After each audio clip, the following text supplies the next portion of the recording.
জামাতে ইসলাম যে কৌশল, তাদের যে রাজনীতির যে প্রক্রিয়া অত্যন্ত বিজ্ঞানসম্মত, বৈজ্ঞানিক, ঠিক কমিউনিস্ট পার্টির মতোই অনেকটা। খেয়াল করে দেখবেন তাদের স্টাডি সেল আছে, তাদের যে ছাত্র শিবির আছে, সেই ছাত্র শিবির ওরা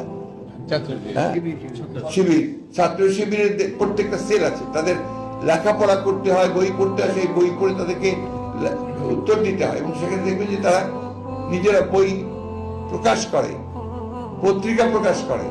এগুলো কিন্তু আপনার চর্চাটা যদি না থাকে, জ্ঞানের চর্চা ছাড়া, জ্ঞান ছাড়া আপনি কখনো সাকসেস অর্জন করতে পারবেন না। এটা অত্যন্ত সত্য কথা, যেটা ব্যাপারী সাহেব বলেছেন।